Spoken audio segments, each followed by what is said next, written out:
Hindi naman totoo si Santa Claus, hindi naman malaki ang tiyan niya.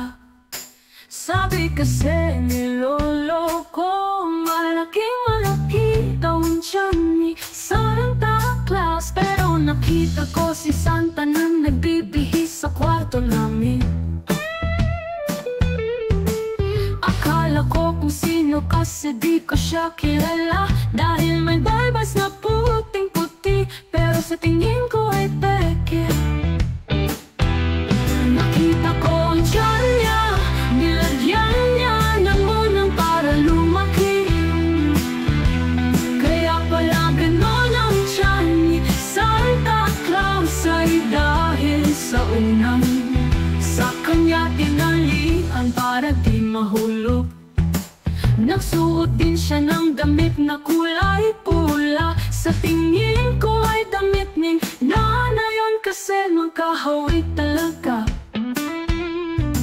Nakita ko na nilabhan ni nanay yun noong isang linggo.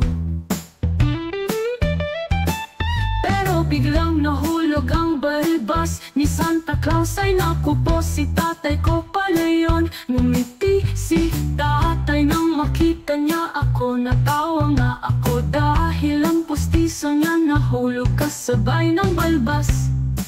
Nakakahiya, oh yeah.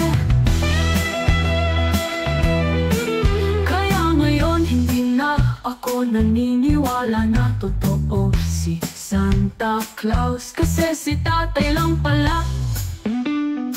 Si tatay ko pala ang Santa Claus. Si tatay lang pala ang Santa Claus.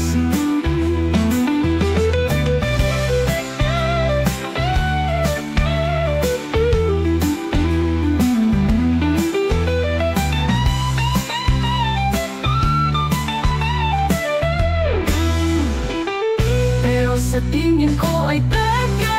Nakita ko ang tiyan niya, nilagyan niya ng unan para lumaki. Kaya pala ganun ang tiyan ni Santa Claus ay dahil sa unang sa kanya tinalian para di mahulog. Nagsuot din siya ng damit na kulay pula, sa tingin ko ay damit ni nanay yun kasi magkahawig talaga. Nakita ko ang tiyan niya, nilagyan niya ng unan para lumaki. Kaya pala ganon ang tiyan ni Santa Claus ay dahil sa unan sa kanya tinalian para di mahulog.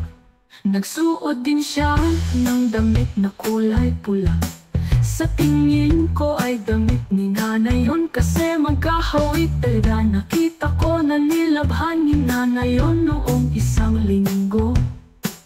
Pero biglang nahulog ang balbas ni Santa Claus, ay naku po, si tatay ko pala yun. Munti si tatay nang makita niya ako, natawa nga ako dahil ang pustiso niya nahulog kasabay ng balbas. Nakakahiya, oh yeah, oh yeah. Kaya ngayon hindi na ako naniniwala na totoo si Santa Claus, kasi si tatay lang pala. Si tatay ko pala ang Santa Claus. Si tatay lang pala ang Santa Claus.